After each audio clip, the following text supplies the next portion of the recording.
One day on Christmas Eve, a hot damn angel kidnapped 9 billion people from Earth and teleported them into a dungeon, giving them unique abilities. While others get abilities like super strength or mind control, Ryu ends up with a skill so trashy, it's almost laughable. Well, all his stats are below average, every single one of them, and his unique gift, when he dies, he goes back to the day of New Year's Eve to start all over again. Then, without any unique abilities and with trashy stats, he died countless times, got tortured, betrayed, you name it. Yet, Ryu grits his teeth and drags himself through the hellish floors, one after another, for years. Alone, and finally, after what feels like a lifetime of suffering, he reaches the top floor. However, the journey takes a cruel turn. To proceed to the final level, one must be part of a team of 5. Ryu, ever the loner and still a virgin, doesn't meet the criteria. So once more he dies, this time on his 99th attempt. Yet as fate would have it, the clock resets. It's New Year's Eve, and Ryu finds himself back at the starting point with one last chance to change his destiny.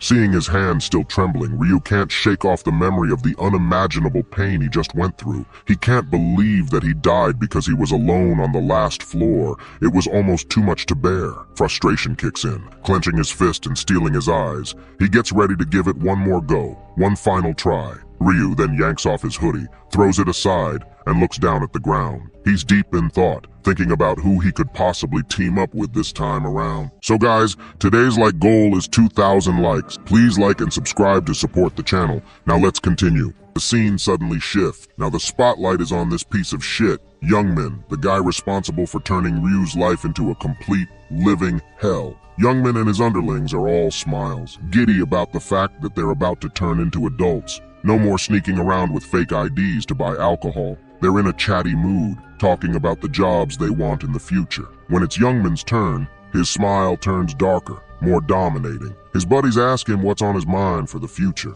Without missing a beat, Youngmin says he's going to be a gangster. Hearing this, his friends pause. They look concerned, almost freaked out. They tell Youngmin he must be nuts. One bad move in that world, and it's curtains for him. But Youngmin, always the unapologetic jerk, brushes it off. In his view, he's got just this one life to live, so why not live it doing what he enjoys, beating people up? His friends manage a weak laugh, but on the inside, they're pissed off. They're silently labeling him a full-blown psycho. They're also thinking about ditching him for good once they're out of school. Then, to divert the conversation, one of Youngmin's friends asked about what he plans to do with Ryu, referring to him as his errand boy. Youngmin remembered Ryu as a gloomy loser, and with a sinister grin, said he obviously wouldn't let Ryu go. Even after graduating, he would continue to mess with Ryu until he got his fill of enjoyment. Then, one of his friends noticed someone and turned to call Youngmin's attention. He pointed out that he had found Ryu, Youngmin's errand boy. Seeing Ryu,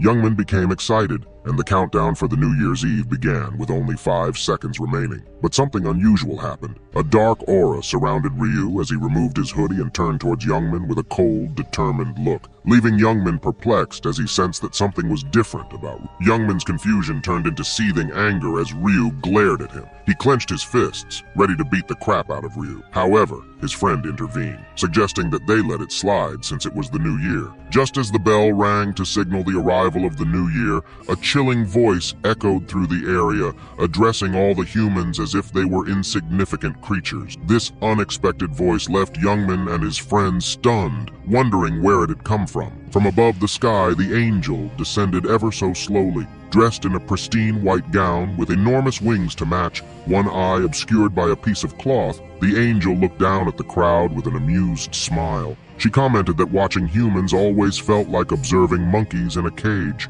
Meanwhile, the crowd below was losing control, some thinking it was an event organized for the new year, while others were taken aback, finding it all too real, and some were already enamored by the angel's beauty, calling her hot and pretty. Ryu, on the other hand, glared up at her. Even though she looked hot, after seeing her for the 99th time, his anger still boiled within him. The angel let out a slight laugh, calling all the humans trash for falling for her beauty. She warned them not to have any naughty thoughts, as she had no intention of mingling with trash like them, and the people just listened to her in utter silence, shocked, with her hand resting on her chin and a look that seemed like she was contemplating something delicious. The angel said that since they all appeared stunned, it must mean they can see and hear her, and so her game should begin. At that moment, a drunken man yelled at the angel, cursing her, questioning her cosplay, and even calling her a bitch. Ryu, upon hearing, felt a sense of pity for man. In the next instant, the angel's warm, inviting smile twisted into a horrifying, deathly glare. Her eyes glowed a menacing red, her expression became scary, and with just a simple flick of her finger, the man's head popped like a bubble, splattering blood all around. The crowd, now truly horrified, erupted into chaos, scattering in every direction. Continuing with her terrifying aura, the angel pointed her finger at the crowd. She spoke in a chilling tone. "How dare a lowly human speak informally with my mighty self?" Then, as if switching a button, her aura returned to its previous kind state. She spoke politely but firmly, warning the crowd that they had no right to question her if they didn't want their heads to explode like that unfortunate man. Panic began to wash over the crowd like a tidal wave. She began to explain what they had to do and what this game was all about. Ryu, on the other hand, remained frustrated as he had to listen to her once again. With a warm smile and a kind aura, she extended her hand forward and stated that they would have to play a simple game. This game would consist of 20 rounds and would start on the first of every month. Their souls would be transported to another world, and after clearing each round, they could return to Earth. It sounded simple enough. Hearing this, the crowd was confused, thinking they could live just by playing a simple game. Even Youngman was a bit panicked. Then,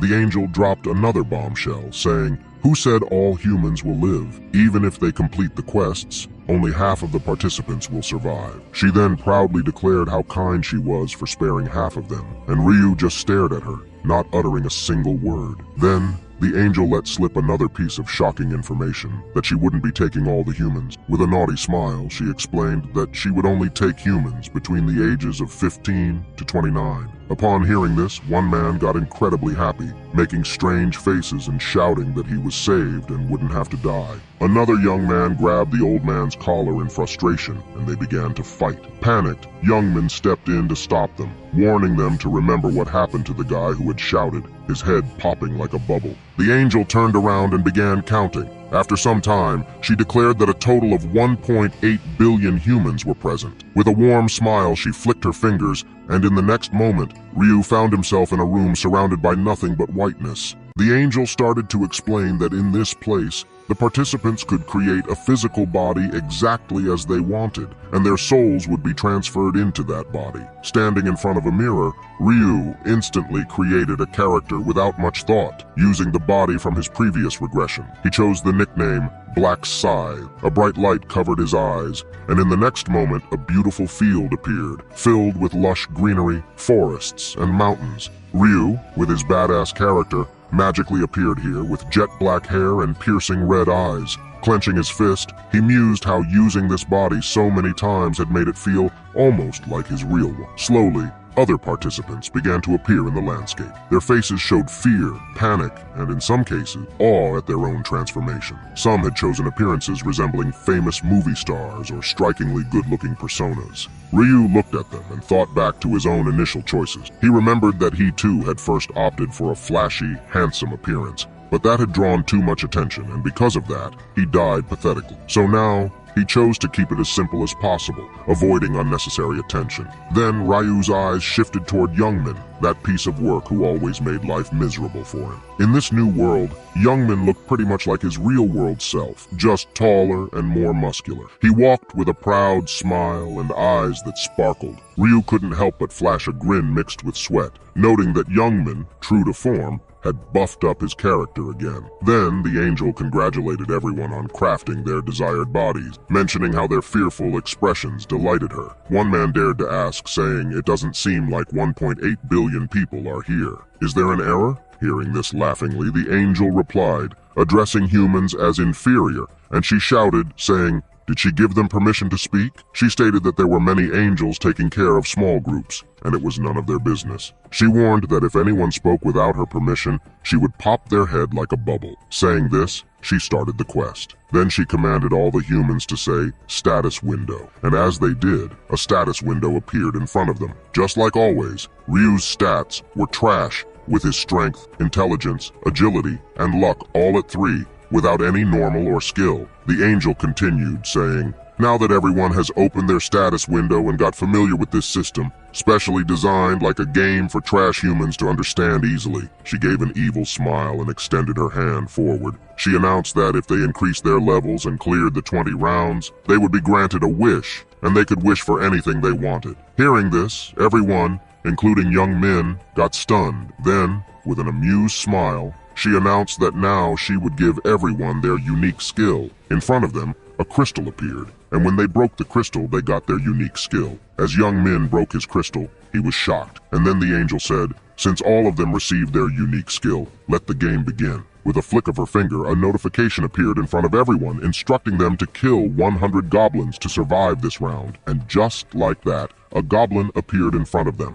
The sight of the goblin approaching them with a dagger sent shivers down the participants' spines. Just when they thought things couldn't get worse, the angel had another surprise. Spreading her legs, spreading her hands wide, she summoned a whole army of goblins, amplifying the panic among the participants. The angel couldn't be happier, her mischievous smile reflecting her delight at the prospect of a life-or-death battle between 10,000 humans and 50,000 goblins. Suddenly, a goblin charged at the crowd. The tension was palpable. But then, to everyone's surprise, Ryu stepped forward, unarmed. As he advanced towards the charging goblin, murmurs rippled through the crowd. Everyone tried to warn him, claiming it was too dangerous. However, Ryu seemed to have a different plan in mind. With remarkable force, he delivered a powerful kick, sending the goblin flying backward and shocking the entire crowd. He changed his plans and decided to show his full power to the crowd, as it was part of his future plans. Picking up the goblin's dagger, Ryu fixed his gaze upon the angel, determined to capture her attention. Then, as 2 more goblins charged at him, Ryu got ready with his dagger. In a flash, both were slain. Again, all the people were shocked, saying how cool Ryu was. Then one person started to say that these goblins might be weak, and they too could easily kill them, believing it was not a big deal. But before he could finish their sentence, a goblin jumped at them, grinning, and stabbed them to death. Witnessing this, everyone panicked and started to run. Meanwhile, Ryu effortlessly continued to eliminate the goblins. As they witnessed the horrifying scene of goblins mercilessly killing humans, Ryu knew that now there would be only one thing on the minds of these people: survival. Some might try to run, but the area was protected by a barrier, so escape was impossible. Others might hesitate to kill a living being, but in order to survive, they had no choice but to fight or be killed. Ryu explained how he had once been like them, but after going through this round 99 times despite being weak, he knew all the movements and weaknesses of the goblins like the back of his hand, making it easy for him to kill them. Watching the scene unfold from above, the angel was having a ball. She was genuinely enjoying the chaos of goblins and humans fighting each other. With a smirk, she commented on how the humans, who she referred to as monkeys, were struggling against the goblin. Even though the goblins had smaller, weaker bodies, when they were armed with daggers, they seemed to have the upper hand. However, her gaze eventually landed on Ryu, who was tearing through the goblins like a whirlwind. She took note of his nickname, Black Scythe, and realized he had already taken down 70 goblins in a short span. A hint of annoyance crossed her face. Ryu's dominance was ruining her entertainment. But, shrugging it off, she said to herself, it can't be helped, and shifted her focus to watch other humans fight for their lives. Ryu, on the other hand, continued his onslaught, becoming a one-man killing machine. The goblins started to fear him. Seizing the moment, Ryu checked his status window. He had leveled up to 4 and had 6 stat points to allocate. Without hesitation, he dumped all his points into agility, explaining that agility not only boosts dodging ability, but also impacts attack and movement speed. At the start, agility's the real MVP, Ryu thought. Looking at his dagger, Ryu said out loud, "This should get that pesky angel's attention." With a swift throw, his dagger found its mark, embedding itself in a goblin's head. With his arm still outstretched from the throw, he confidently declared his intent to wipe out all the goblins that day. The goblins shivered in fear, sensing the resolve in his voice. Ryu, not missing a beat, got back to work, and in no time, he had reached his goal. 100 goblins defeated. After successfully completing the quest, a bright yellow light enveloped Ryu, creating a protective shield that kept the goblins at bay. Standing there with a cool, collected expression, he remarked that the first round was a piece of cake. He'd gone all out, slicing through goblins like a maniac, just to grab that angel's attention. But truth be told, there was another reason too. Then, with a sly grin, Ryu shared that he was also aiming for a secret reward. The system, impressed by his lightning-fast completion time of 10 minutes and 21 seconds, congratulated Ryu for achieving rank 1 in all the zones, setting a new historical record. Feeling pretty pleased with himself, Ryu explained that he had an ace up his sleeve. As a reward, the system granted Ryu a coupon, a real game changer. With it, he could choose any low-rank rare weapon he wanted, absolutely free. Ryu, still sporting a hand stained with goblin blood, eagerly clicked the coupon, and before him materialized an array of weapons. However, there was a tinge of disappointment in his eyes. You see, his trusty main weapon was a scythe, a rare find indeed. So, begrudgingly, he settled for a dagger, tossing aside the measly goblin dagger like it was trash. Meanwhile, the other players were still caught up in a life-and-death struggle. Ryu, though, was in a league of his own. He casually checked his status window, and there was a title that caught his eye, one he'd never encountered in his previous 99 lives, the Last Time Regressor. This was new to him, and he couldn't help but wonder what it meant. The scene shifted to a flashback, giving us a glimpse of how Ryu earned this new title. Ryu, maintaining his poker face, had utilized the Ryun stone, causing it to slowly fade away as he revived his unique skill,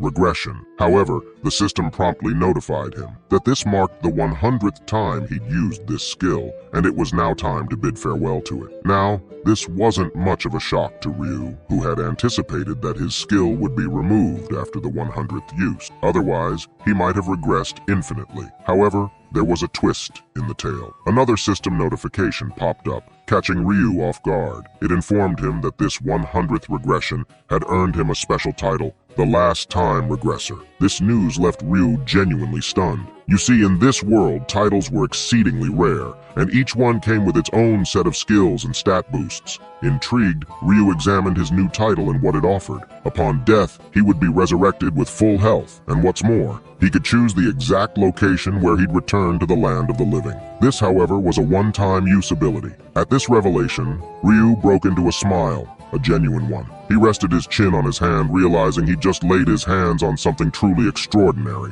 After that, Ryu, feeling a bit restless, stretched out his arms. He was honestly getting bored and wondered how Youngman was faring. After a quick look around, he spotted Youngman. The dude was still kicking. Ryu smirked a bit, thinking, guess he's gonna make it through this mess like before. As time went on, more participants were finishing their quests. But the angel, she looked like she was about to doze off. She even said it was getting boring since there were now as many humans as there were goblins. Down on the ground, it was a completely different story. Humans were in a real mess. Some looked like they were on their last breath, while others were sobbing, holding their loved ones close. Then, out of the blue, that mischievous angel got a wicked idea. She decided to spice things up. As if things weren't bad enough, the terrified black-haired girl watched in horror as her injured hubby started to fade away, like he was just disappearing. And it wasn't just him. All the dead bodies began to vanish, just as everyone was trying to wrap their heads around what was happening. A massive group of goblins appeared and rushed towards the humans, causing complete mayhem. From a distance,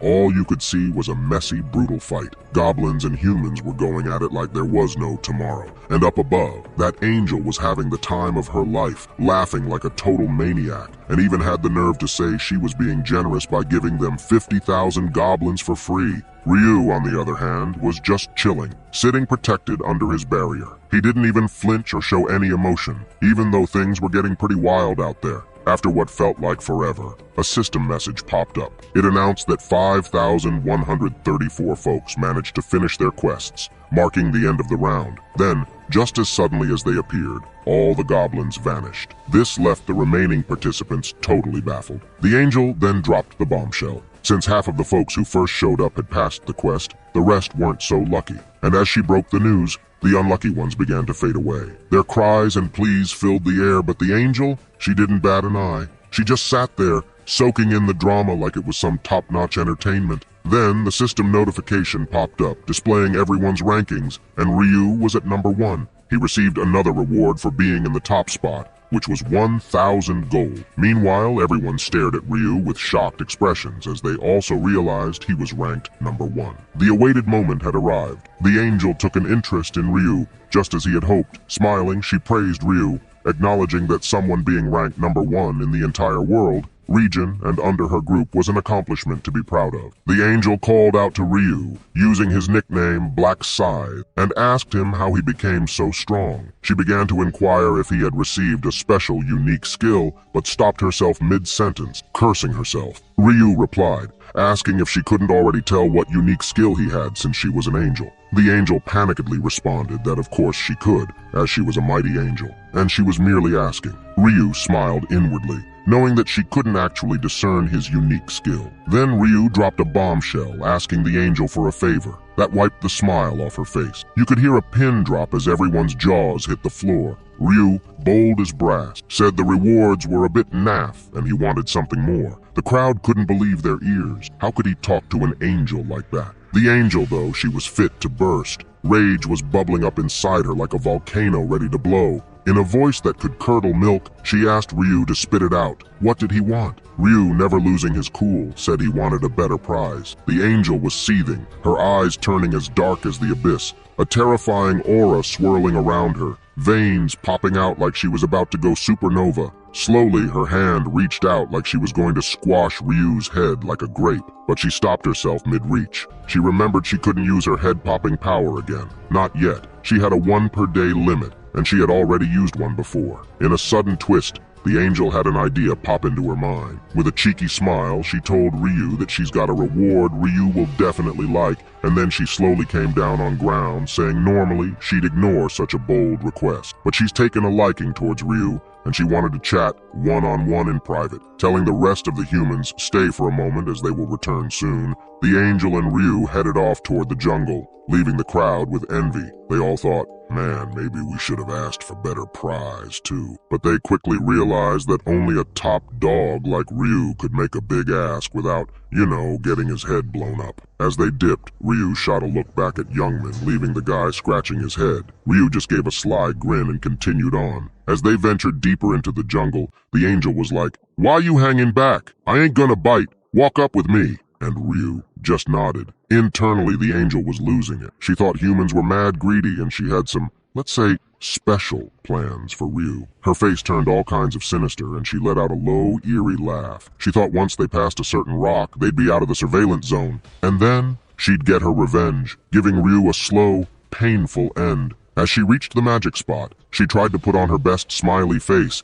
telling Ryu he was about to get his special reward. But out of nowhere, a fist zoomed toward her. Before she could even dodge, bam! Ryu's punch sent her flying and made this holy being a holy shit. The angel was in shock as golden blood spilled from her mouth. She couldn't wrap her head around the fact that she'd been punched by a mere human. Pissed off, she pulled herself together and tried to locate Ryu, but the dude had vanished. Just when she thought she'd caught a break, out of nowhere, Ryu popped up right behind her, ready to throw down. In a slick move, Ryu got one hand on her wing and the other wrapped around her neck. The angel, usually so in control, was freaking out big time. She screamed at him to back off, but Ryu, he just calmly ripped off one of her wings. The pain hit her hard, and she blacked out for a sec, and when she came back to sense, Ryu was already tearing off her other wing, and golden blood was going everywhere, and she couldn't help but scream out in agony. Ryu, cool as ice, told her to quit with the dramatic act. Then he forced her down to the ground, stepping on her back and grabbing her last wing. She begged and cried, but Ryu didn't show a lick of mercy. With one last yank, he ripped off her final wing while saying now she will not be able to run and they can talk in peace. Now the angel, trembling, slowly turned back, and Ryu asked her if she was in pain, but she didn't say anything, just ground her teeth. Then Ryu smiled and asked her if he hadn't acted like that. It would be him in her place crying in pain, and the angel would be the one smiling maniacally. Hearing this, the angel stood up, panicked, shouting, "What the hell is Ryu saying, this nonsense?" She called Ryu insane for hurting an innocent angel. But then, with cold eyes, Ryu picked up the angel's torn wing and showed her the hidden dagger hidden behind her wing. He asked her if she was not planning to kill him with this hidden dagger. Then what was it for? Putting it into her pussy.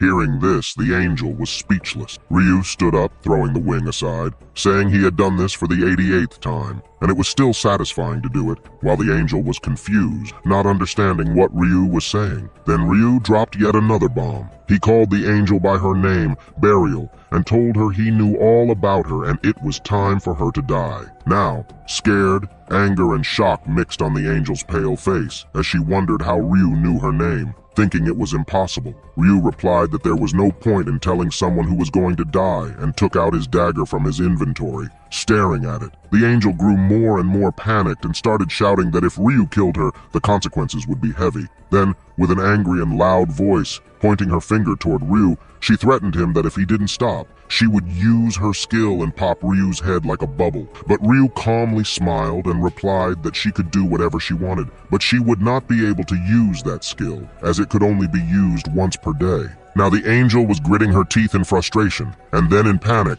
she warned Ryu that if he killed her, her comrades would not let him go unscathed. But Ryu, with a calm and calculating expression, simply said, "Comrades, my ass." He knew she was a virgin loser with no friends, and no one was going to come to her aid. The other angels didn't care about what happened to their fellow angel. Ryu slowly advanced toward the angel, and she began to utter threats about how he would regret killing her. But before she could finish her sentence, Ryu raised his dagger and thrust it into her chest with great force, ripping her apart. Golden blood splattered all around her, and she screamed in agony. However, Ryu's expression remained cold and calm as he stood over her lifeless form. The system then notified Ryu that he had achieved an unbelievable feat. He had become the first in history to kill an angel. As a reward for this act, he received two rewards. First, he obtained the angel's special essence, her juice, and second, he acquired an ability ruin crystal. This was the entire reason he had killed the angel, and he had succeeded in his goal. The ruin was known as the Ruin of Slaughter,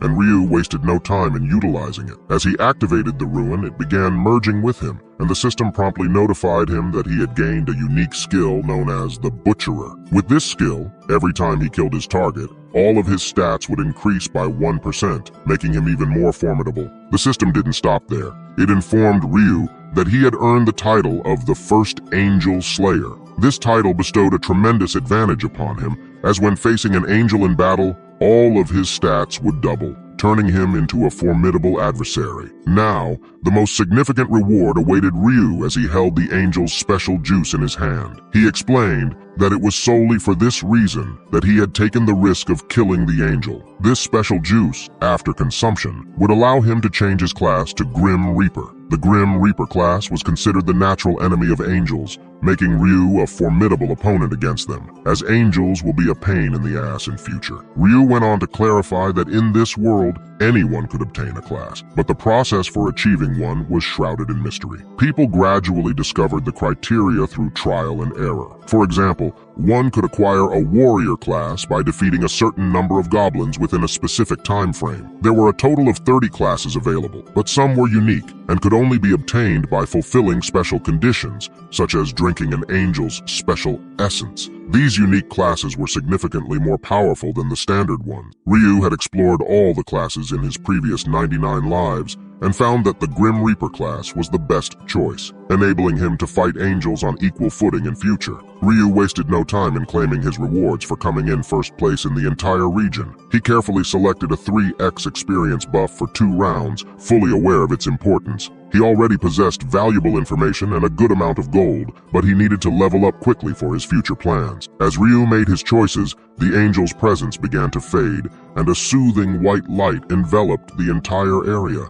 The scene then shifted, and we found ourselves back on Earth with Youngman. He was panting and bewildered, slowly raising his head as he wondered if everything that had transpired was merely a bad dream. However, Youngman noticed something odd. He checked his phone and discovered that exactly 5 hours and 20 minutes had passed, precisely the same amount of time as in his dream. Gradually, others around him began to wake up with headaches. Youngman's friend also woke up, confused, and shared that he had experienced a strange dream. But Youngman observed something even more alarming. As he pushed his friend's foot gently, there was no response. Another friend tried to rouse the motionless man, only to discover that he was dead, his face pallid. Panic began to grip them as they realized that everything that had occurred in the dream was not a mere fantasy. It was a grim reality. Anyone who had died in that dream had met the same fate in real life. This shocking revelation was too much to bear, and fear overcame them. Youngman and his friends frantically assessed their surroundings, trying to determine what to do next and how they would face the challenges of the upcoming month.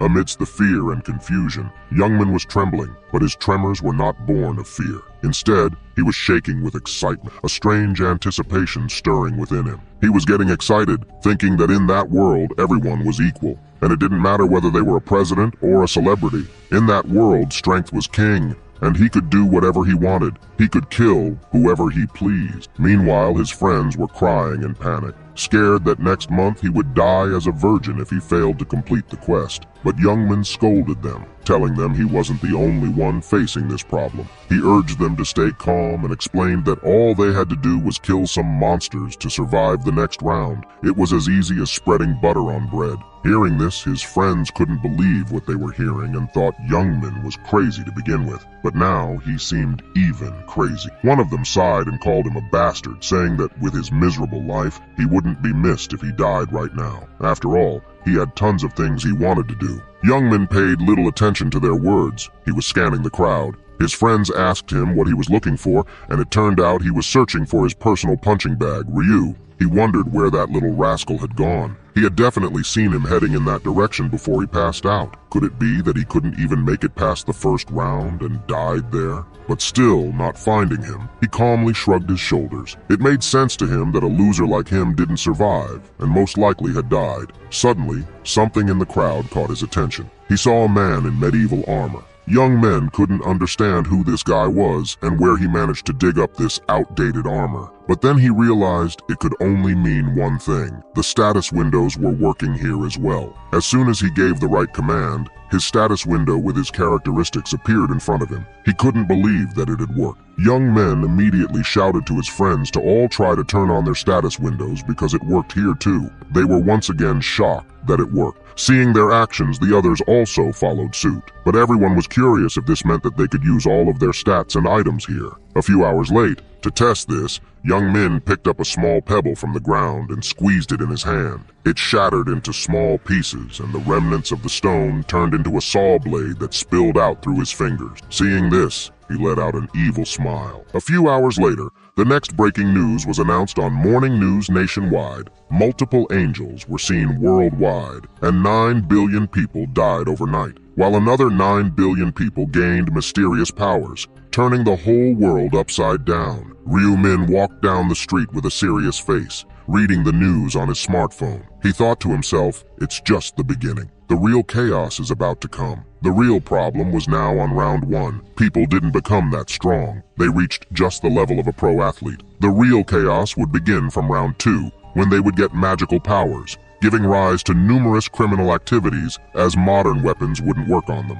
Ryu wasn't going to sit back and watch the world descend into chaos. If he had left things as they were, the Earth would likely have fallen into ruins before the 20th round arrived. There was only one solution. He would have to control the other players by overpowering them, making them his slaves. With a serious expression, he realized that he needed to gather his 5 teammates as soon as possible, and he had some of them in mind. But then he said to himself, that's not important now. There's something even more important to do. He left with determination. He reached his house and knocked on the door of the apartment building in one of Seoul's neighborhoods. No one answered or opened the door, so he retrieved the key from its hiding place and let himself in. It was dark inside, and he noticed an uneaten instant cup noodle. Slowly, he approached his bedroom. There, his little brother, Wani, slept peacefully and carefree on the floor. Seeing him, Ryu couldn't help but let out a warm smile. He was glad that his younger brother was safe and sleeping peacefully. He continued to watch over his sleeping brother with affection for a while. Ryu explained that his younger brother's name was Wani,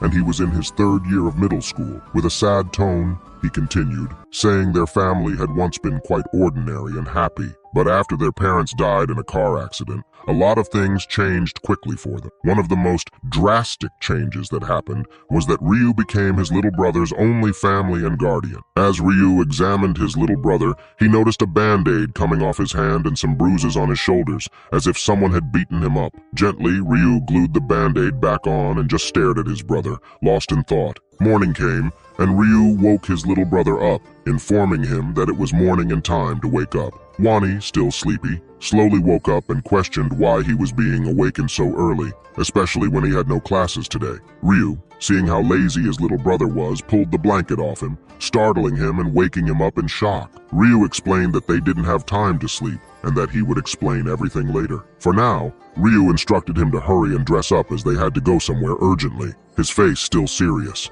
Wani took his time, not fully understanding what was happening. He yawned and asked where they were going, but Ryu, with a serious expression, told him that they didn't have time to relax and the whole world was in chaos. Wani asked if something was wrong with the New Year ceremony he was going to attend, but Ryu urged him to get out of the house first, promising to explain everything later. As they left the house and strolled down the narrow street, Wani couldn't help but notice a significant shift in his brother's demeanor. Ryu, typically carefree and easygoing, appeared unusually serious. Wani sensed that something out of the ordinary had occurred, but he hesitated to inquire, thinking that Ryu would eventually share what was on his mind. Then Ryu turned toward his little brother and inquired if he was aware of what was happening in the world. Hearing this, Wani got confused, thinking about what could have happened while he was asleep in his state of panic. Ryu urged his little brother to check the latest news on his smartphone search feed. Wani quickly scrolled through the updates, trying to comprehend the gravity of the situation. What he read left him in disbelief. Stories of angels kidnapping people's souls and transporting them to another world,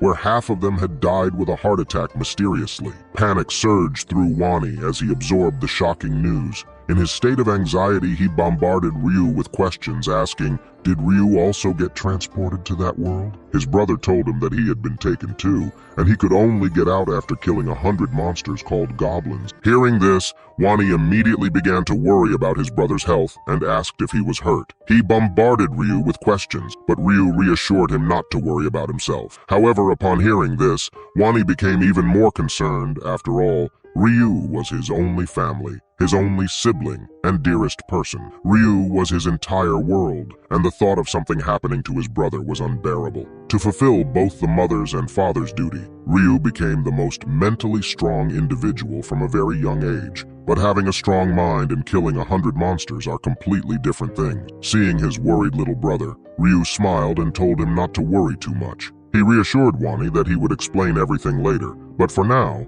they didn't have much time, and they needed to take action. Then Wani stopped and asked Ryu to tell him where they were going. He was willing to follow Ryu, but all the information was too much for him to handle, and he would only follow Ryu when he told him where they were going. Seeing his little brother's wounded hand, Ryu turned to Wani and told him in a cold voice that they were going to attack the hideout of Taegyu, who was the leader of the bullies in his class, shocking his little brother. Still not believing that his brother had found out, Wani asked his brother if he really knew about it. Ryu asked back, did you really think I wouldn't find out? Now, Wani bit his lip, realizing that he thought he had hidden his secret well, but it turned out that his brother had known about the bullying all along. Now worried, Wani sat there thinking how he didn't want to get his brother involved in his life when Ryu was himself getting bullied and having a hard time. Ryu, on the other hand, seeing his little brother sad, apologized to him in his thoughts and said to himself that he shouldn't have known this in the first place, but he found this out during the first regression.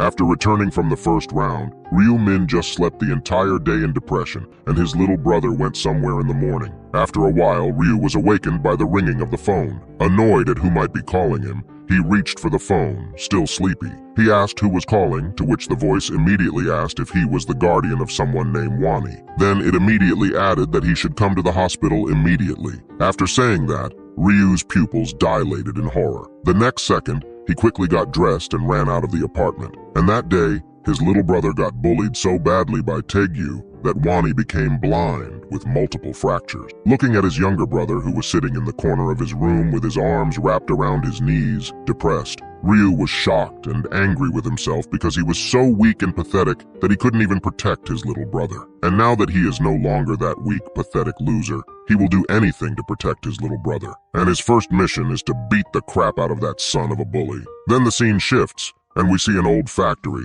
And inside that, Taegyu was beating someone furiously, asking why they hadn't brought him 200,000 won each as he had ordered them to. Shivering in pain and agony, the man tried to say something, but only managed to squeeze out another painful groan. Taegyu took that as ignoring him, which made him even angrier. He lifted his foot and swung it at the poor guy with anger in his eyes. Then he began to beat the poor guy again with anger, who had no chance to resist, and it would have made things worse because his assailant was not alone. Taegyu's friends stood aside watching this one-sided beating with a chuckle, but they were actually tense and afraid of Taegyu's ruthless attitude, since he was very unpredictable and very cruel. Even the other high school students were afraid of him. Taegyu was 185 centimeters tall, and he had a rather large physique for a sophomore high school student. Undoubtedly, he was an overwhelming dominant among his peers, and was famous even among gangsters for his fighting skill. After a while, the man was finally done with the beating. Screaming harshly, he scratched his neck and headed towards his buddies, complaining irritably that he couldn't buy a motorcycle today, as he couldn't get the money he was going to get today. Seeing the angry guy approaching them, the group of his buddies immediately tensed up. Unfortunately for them, their fears were realized as Taegyu approached his gang and asked if any of them knew anyone from whom he could get the money to buy the motorcycle. The gang was caught off guard, and each of them scratched the back of their heads nervously. Then one of his members suddenly remembered a name, and he turned to Taegyu and asked why they shouldn't call that tall guy with curly hair who was from their class. Taegyu's lips curled into an evil grin when he realized who he was talking about. Then he added that he planned to call him today anyway, since he thought he deserved a good beating as a New Year's present. They were thinking about how they would beat Ryu-1. Taegyu, with an annoyed face, said that Ryu-1 is basically homeless, and they will not get anything from him. Then he decided that once he comes, he will beat the crap out of him and make him blind for being so poor. Then suddenly, a footstep echoed in the empty factory, and in the entrance, Ryu confidently entered the building, while Wani hesitantly followed behind him. Seeing Wani, the hooligans started laughing, saying they were just going to call him, and here he is. He came on his own. Then, noticing another person beside Wani, standing confidently, Taegyu got annoyed, thinking who he is. Then he shouted loudly, cursing Wani, saying how dare he bring someone without his permission. But Ryu just stood there silently, glaring at them, and Wani started to shiver in fear. Seeing this silent treatment, Taegyu got even more annoyed. Then he angrily, slowly came toward Wani and asked him if he brought another errand boy. But before he could say anything, Ryu stepped forward with a smile on his face and confidently stated that he was his older brother. Taegyu laughed, then turned to Wani, who was standing behind his older brother, and reminded him that he had already told him to watch his language if he didn't want to get beaten up. And now he had come with his older brother to his hideout to get revenge with a mocking smirk on his face. Taegyu clenched his fists and told Wani that he and his brother would die today.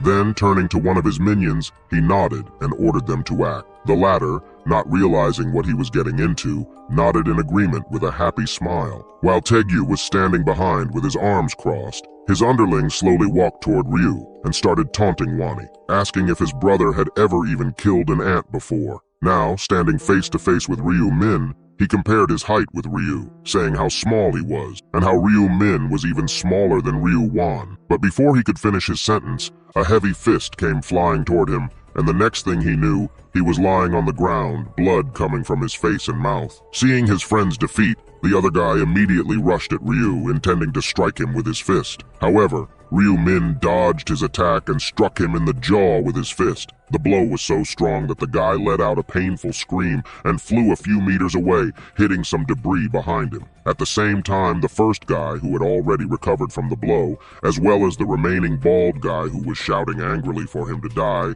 rushed at Ryu again. However, this joint attack was of no use at all, as all they got was 2 blows to their faces and started crying in pain. At the same time, Taegyu was watching his buddies being beaten up and crawling on the floor with painful groans. Then he walked past the fallen members, came close to Ryu, and with a smirking smile asked Ryu that he must have been acting this confident because he must have some boxing training from somewhere. But it's not enough to defeat him, as, however skilled Ryu is, he will not be able to overcome the difference in weight class. Taegyu was 185 centimeters tall and had a sturdy build, while Ryu-Min was 165 centimeters tall and looked frail. The difference in weight classes was obvious, and one could easily predict the outcome of the fight between the two without even watching it. However, to Taegyu's surprise, Ryu didn't look scared at all. With a smile on his face, He turned to the big man and asked him if he was not watching the news. Hearing this nonsense, Taegyu charged toward Ryu with his punch, but to his surprise,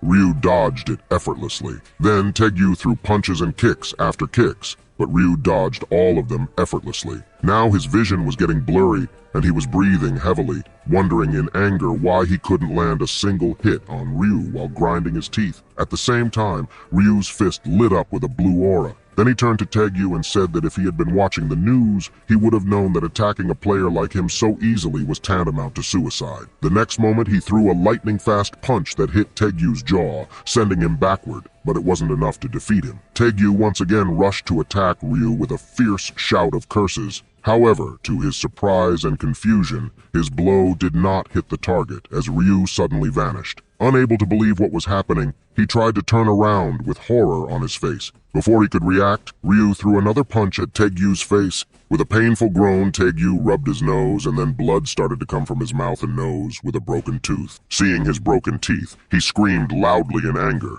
declaring that today he would kill Ryu. It would not be a peaceful death. He intended to torture him before delivering the final blow. With determination, he once again threw a punch toward Ryu Min, but this time Ryu didn't dodge the attack. Instead, he grabbed Taegyu's hand, leaving Taegyu in shock. Ryu Min started throwing a barrage of punches toward Taegyu, and from behind, Taegyu's underlings were left surprised. Taegyu noticed that Ryu was only punching his face, trying to humiliate him in front of his gang. This realization fueled his anger, and he charged toward Ryu again. But this time, Ryu kicked Taegyu with great force. Taegyu went flying and crashed onto the wall. The kick was so strong that Taegyu was holding his neck, struggling to breathe. With broken teeth, shivering from pain, and saliva coming from his mouth, Ryu slowly walked toward Taegyu, and with a cold stare asked, "Does it hurt a lot?" Ryu was consumed by anger because during his earlier regressions when he was weak, he had seen his little brother getting bullied and brutally beaten numerous times.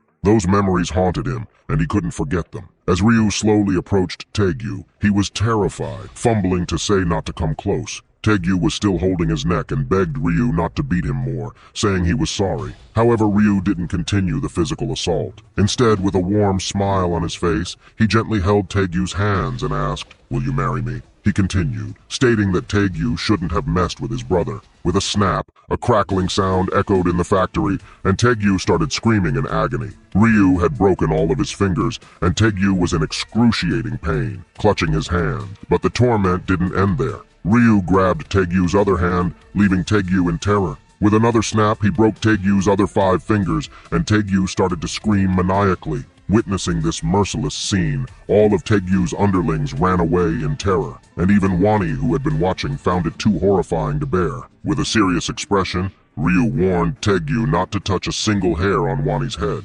Taegyu, crying, promised that he would never do that, but then Ryu began to smile with a very happy expression. He grabbed Taegyu again, stating that Taegyu might change his mind in the future, so he had to ensure Taegyu would never mess with them. With that, he broke Taegyu's wrists as well, and Taegyu screamed in agony for hours. The scene shifted, and we see Ryu walking, his little brother hesitantly calling his name. Ryu stopped, and Wani asked in surprise how Ryu did that, and if he had learned some kind of martial art in another world. Hearing this, Ryu smiled slightly and replied that just like the news said, players could use their abilities in the real world. As an example, he pointed to his hand, which shone with a bright golden light. In the next moment, a black dagger appeared in his hand, causing Wani to gasp in surprise. Seeing the dagger magically appear in Ryu's hand, Wani got very excited and curiously, with sparkling eyes, asked how Ryu did that. Ryu, with a kind smile, replied that this is one of the skills he got from the other world, and all the other players can use it.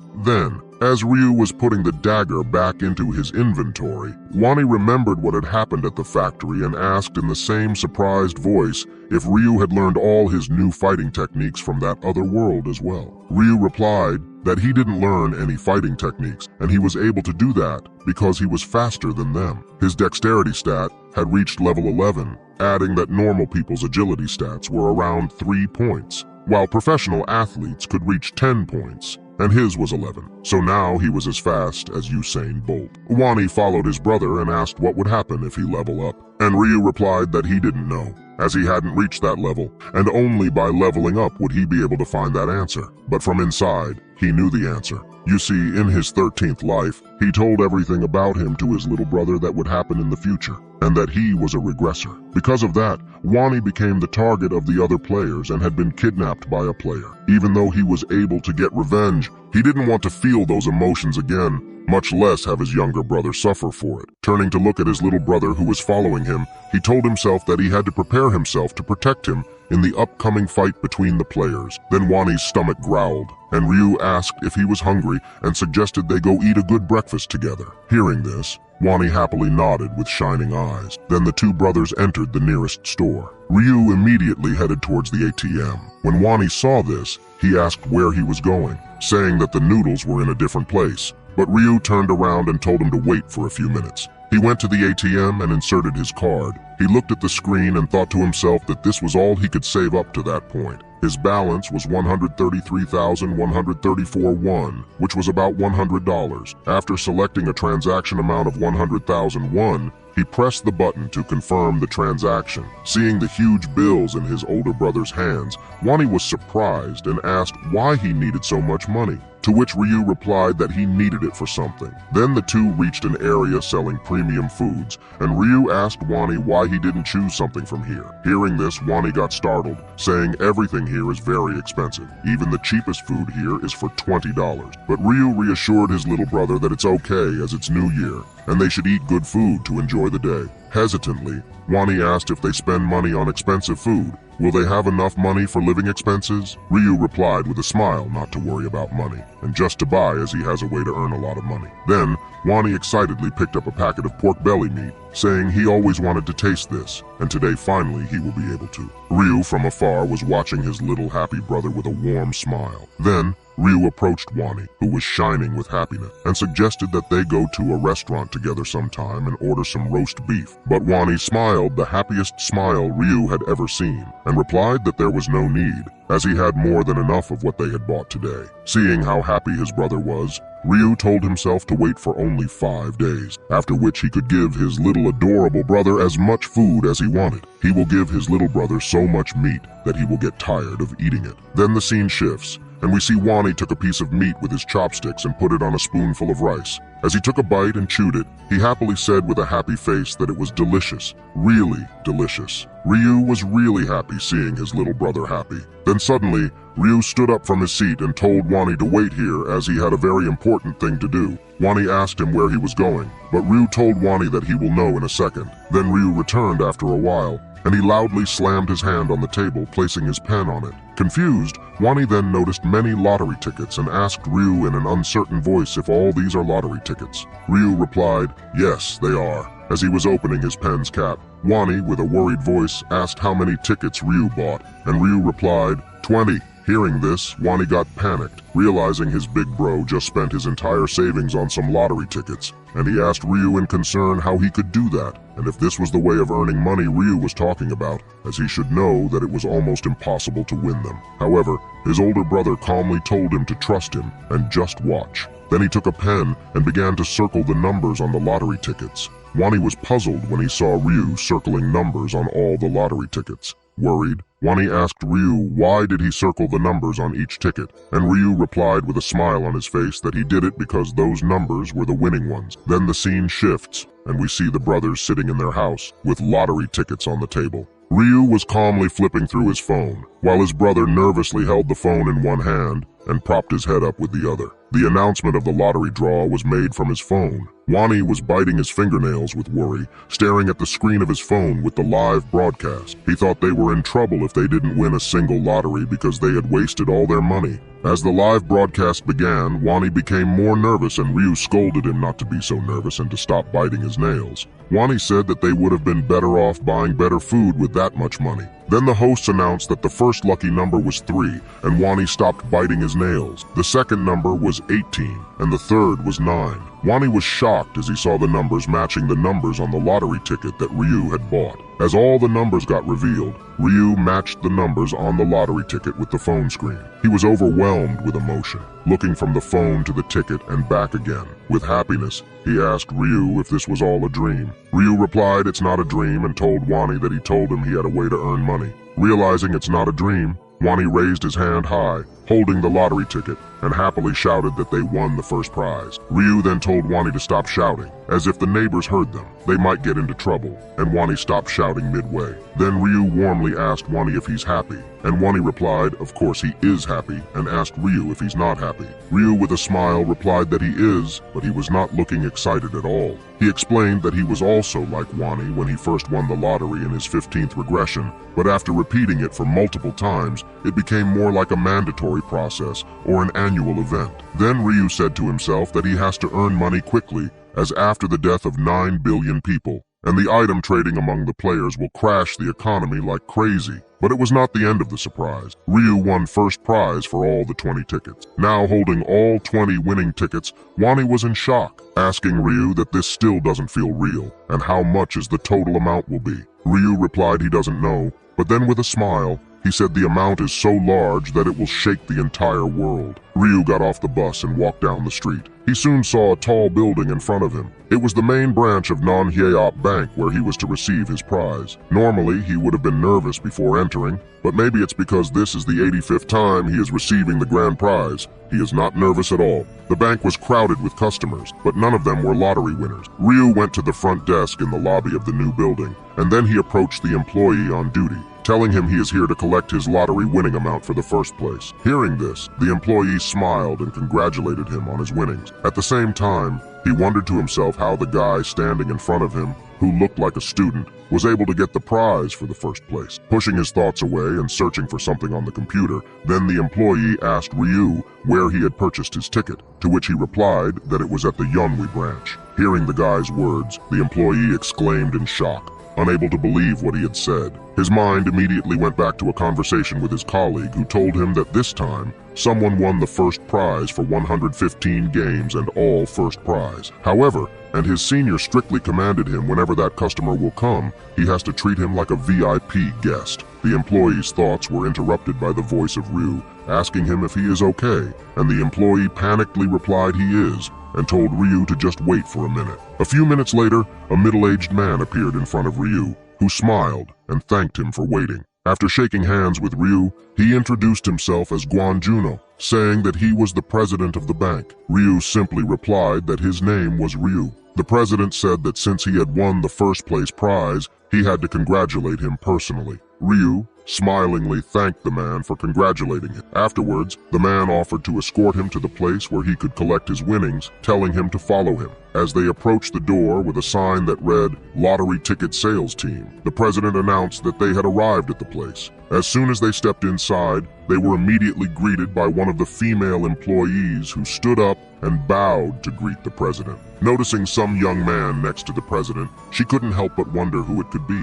But she didn't have to speculate because the next moment, the president himself introduced the guy, saying that he was the first place winner and that he had come to collect his prize. Then he told them to make sure that their guest felt comfortable. Surprised to see the guy who was talking casually with the president, the woman could hardly believe that in front of her was a man who had won first place for 115 games. Having recovered from her excitement and doubts, she told herself that she should calm down and do her best to satisfy the customer. After greeting him, she invited Ryu to sit down with a smile on her face. He did so, sitting comfortably on the chair right in front of her. She then asked him if he would like a drink, but Ryu simply replied that he would not, adding that he would like to get right down to business and take his prize. After hearing Ryu's answer, the employee didn't take any more time and asked him to provide her with the tickets so she could confirm that he was the winner. Ryu immediately handed her a stack of winning tickets that he had brought with him. Looking through the tickets, the woman couldn't believe that he had bet everything on one combination. It could only mean one thing.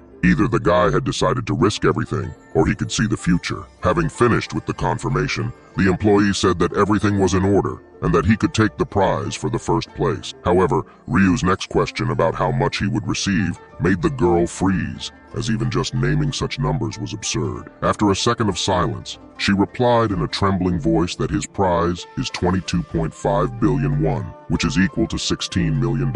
After he received his prize, everything went pretty quickly. The first thing he did was start looking for a place to move to. That same night, he opened a stocks account because he had information from the future. He knew that the price of Bitcoin would increase by 500% next month, so he also planned to invest his money in it. After returning home, Ryu showed his younger brother pictures of their new house and asked him if he liked it. Wani happily replied that it was amazing, adding that he had never seen such a huge and beautiful house in person. But Wani was confused about one thing. He asked Ryu why he signed a rental agreement when they had enough money to buy a house. Ryu replied that he didn't have any more money, as he had spent it all. His phrase made Wani freeze in place, and Ryu casually added that he had invested all the money into Bitcoin. When his younger brother heard this, he froze in place again, unable to understand how his brother could so easily say that he had invested $15 billion into Bitcoin. Ryu Min approached his younger brother, who had turned into a statue, and patted him on the shoulder,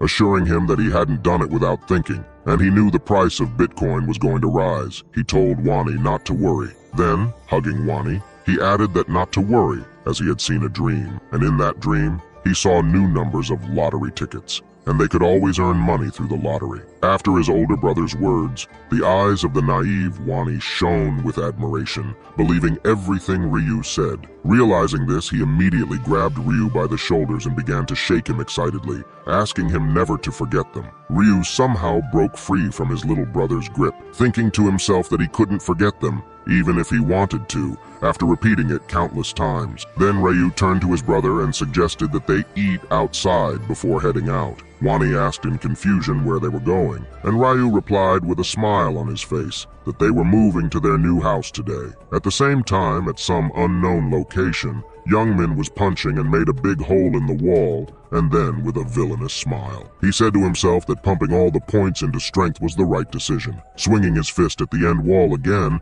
he added to himself that he was even able to get a power rune that doubled his strength. As he continued to strike the wall, he started to laugh maniacally, saying that now with this powerful fist, no one will be able to stop him, and veins started to foam in his hand as he clenched his fist, ready to go another round of punching the wall. Then the scene shifted, and we see Youngmin now in front of Ryu's door, slamming the door and shouting Ryu's name. When he didn't get an answer, he said first he thought Ryu died in the first round, but later he found his name was not in the list of the dead people, and Ryu was even ignoring all his calls. Then Youngmin's face became furious, thinking the way Ryu glared at him before the angel kidnapped him. He can never forget them, and he will only get satisfaction when he will beat him to death with his own hands. Then Youngmin started to slam Ryu's door continuously, saying if he is hiding inside, he will now come inside after breaking the door. However, a voice stopped Youngmin, and it was an old man standing on the stairs who turned to him and asked him what he was doing at that door.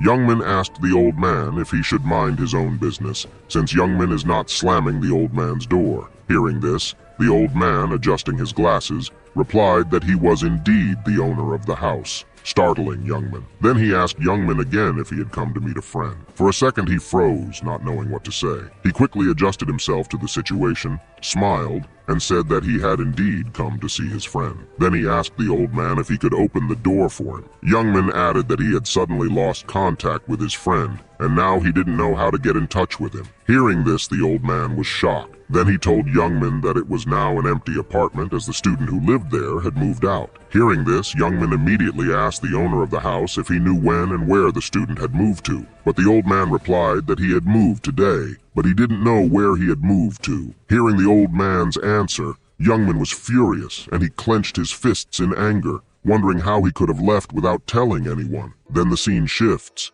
and we see the duo arriving at the huge glass building, which was the size of a skyscraper. Wani exclaimed in surprise and admiration. Covering his eyes with his hand to keep the sun from shining, he said with shining eyes and amazement that the building was very tall. He was so innocent that he was even surprised that the door at the entrance was revolving. He didn't stop being amazed even when the female employees simply handed them entrance cards while his older brother confirmed their identities. Wani continued to be surprised that there was even a security guard here. Pushing himself up in the elevator to his room, he turned to Ryu and said admiringly that this place was really amazing. Stepping out of the elevator, they headed to their room. When they got to their room, Wani exclaimed again in surprise, wondering how big it was. His brother replied with a nonchalant face that it was about 330 square meters. Such a figure shocked his younger brother, as their previous apartment was dozens of times smaller. Looking at the apartment, Wani, still in disbelief that they were going to live here, asked, "Isn't it too big just for the two of them?" Ryu replied that they have a lot of money and that they should enjoy their life. Then Wani asked Ryu how much the rent had cost him, and Ryu said that it had cost about 22 million won a month, which is about $17,000 a month. The rent alone made his younger brother's head spin. He thought to himself that not so long ago, he was still concerned about the price of meat, which at that time seemed very expensive to him, and now they are spending so much just for rent. Following his older brother, who was still looking at the apartment they would be living in, Wani asked him if they could have chosen something cheaper. Hearing this, Ryu shook his head negatively and replied that the more expensive the services were, the higher the security, which was their priority after all. On the first of every month, all players will fall unconscious as their souls will get transported to another world, leaving their real bodies unprotected, and it was the period that was the most vulnerable for all players. During this time, they became vulnerable to disasters such as fire or earthquakes. But the biggest danger was not the cataclysms, but the assassins hired by other players.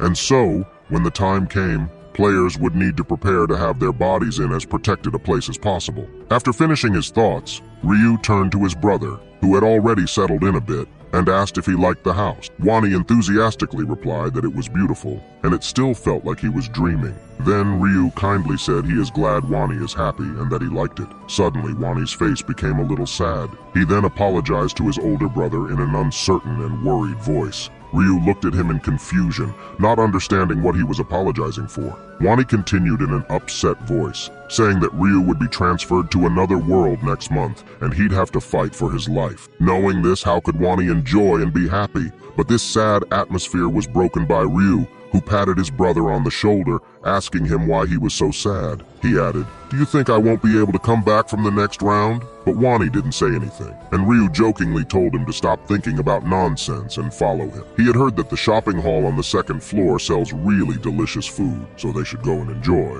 Wani agreed, still worried. Then suddenly a message arrived on Ryu's phone. After reading the message, he realized it was from Youngmin, and Ryu continued to ignore him. Putting his phone in his coat pocket, he thought of giving Youngmin a visit. The next day, a sleepy Ryu came out of the bedroom and was surprised to see Wani fully dressed, preparing to go somewhere. When he asked him where he was going, Wani happily replied that he had ordered some rice cakes and was going to pick them up. Still sleepy, Ryu didn't immediately realize what he was talking about. As far as he could remember, this had never happened before. Although regression did not guarantee that everything would happen exactly the same way as in the past, it was a significant change. Turning to his younger brother, who had already packed up and intended to go, Ryu asked him why he had decided to buy them, to which Wani replied that he was going to give them away to the neighbors as a gift to celebrate their moving in, as he thought it would be good manners. Ryu thoughtfully replied that being on good terms with the neighbors was a great idea. Pleased at his older brother's praise,